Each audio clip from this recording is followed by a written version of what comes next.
Congratulation মারুফ, শুনলাম সরকারি চাকরি পেয়েছো, শুনে খুবই ভালো লাগলো, আমি খুবই খুশি হলাম। ও আচ্ছা, তাহলে তুইও জেনে গেছিস যে আমি সরকারি চাকরি পেয়েছি? তাহলে কি জানার পরে আমার এখানে চাকরি নিতে আসছিস? না না, এমন কিছুই না, আমার চাকরির প্রয়োজন নেই, আমি তো শুধু তোমাকে কংগ্রাচুলেশন জানানোর জন্য এসেছি। ও আচ্ছা আচ্ছা, বুঝতে পেরেছি। তার মানে তোর হাজবেন্ডের চাকরির জন্য আমার কাছে আসছিস, তাই না? এখন না, আপাতত আমার কোনো পোস্ট ফাঁকা নেই যে তোর হাজবেন্ডকে চাকরি দেবো। ও, আমি তো ভুলেই গিয়েছি, আমার অফিসে একটা পিওনের চাকরি আছে, চাইলে তোর হাজবেন্ডকে দিয়ে দিতে পারি আমি। কি করাবি তোর হাজবেন্ডকে এই চাকরিটা? আর তোদের মতো লোকদের এইরকম চাকরি ছাড়া তো অন্য কোনো চাকরি হবেও না। আর ভেবেচিন্তে দেখ করাবি কিনা এই চাকরিটা, আর এই চাকরিটাই তোদের জন্য সুইটেবল। আচ্ছা, তোর গরিব হাজবেন্ড কি করে রে? তুই তো কখনো আমাকে তোর গরিব হাজবেন্ডের ছবিও দেখাসনি। নিশ্চয়ই পছন্দ হবে না তাই দেখাসনি, তাই না? যাতে তুইও লজ্জা পাস। আর কি আর বলবো, তোর হাজবেন্ড অবশ্যই গরিবই হবে, নইলে তোর ছবি তুই আমাকে কবেই দেখাতিস। মনিপ, তোর নিজের দিকে তাকা, তোর এই অবস্থা কেন? সেই ভার্সিটি তোর সাথে একসাথে পড়াশোনা করেছি, তারপর তোর সাথে দেখাই হয়নি।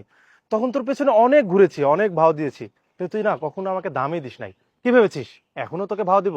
কখনো না, এখন তোকে ভাও দেওয়ার প্রশ্নই ওঠে না। আমি পুরোপুরি চেঞ্জ হয়ে গেছি। বাই দ্য ওয়ে, তুই কি জানিস আজকে আমার বাসায় কে আসতেছে? এই শহরের সবচেয়ে বড় ম্যাজিস্ট্রেট, যার ছবি আমরা টিভিতে দেখি আর ওই যে বড় বড় পোস্টারে লাগানো আছে। তুই দেখবি কিভাবে? হয়তো আমার নামটাম শুনেছিস আর কি। একটা কাজ কর, 10 থেকে 15 মিনিট এখানে দাঁড়া, আসবে, ওনার সাথে তোকে পরিচয় করে দিব, বলবো তুই আমার বাসার কাজের লোক, তাহলে হয়তোবা সে বিশ্বাস করবে আর কি।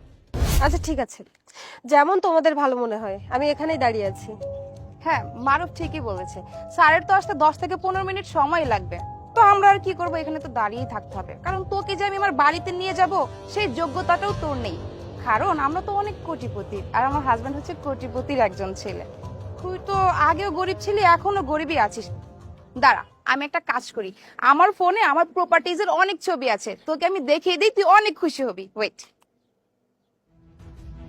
এই দেখ, এটা হচ্ছে আমার বাড়ির সোফা প্লাস ডাইনিং টেবিল, এইটার দাম আছে 20 লক্ষ টাকা। এই দেখ, এটা শোপিসটা দেখতে পাচ্ছিস না, এই শোপিসের দাম 1 লক্ষ টাকা, এটা আমি আমার ড্রেসিং টেবিলের সামনে সাজিয়ে রাখি। আরো অনেক ফার্নিচার আছে রে, এগুলোর দাম আনুমানিক 30 থেকে 40 লক্ষ টাকা তো হবেই। আর দেখ, এই যে আমার গাড়িটা দেখতে পাচ্ছিস না, এটার দাম হচ্ছে 60 লক্ষ টাকা।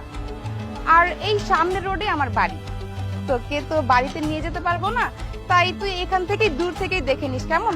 এই দেখ, তোকে আমি কত জিনিসের ছবি দেখিয়েছি, কিন্তু একটা জিনিস তো দেখাতে ভুলেই গিয়েছি।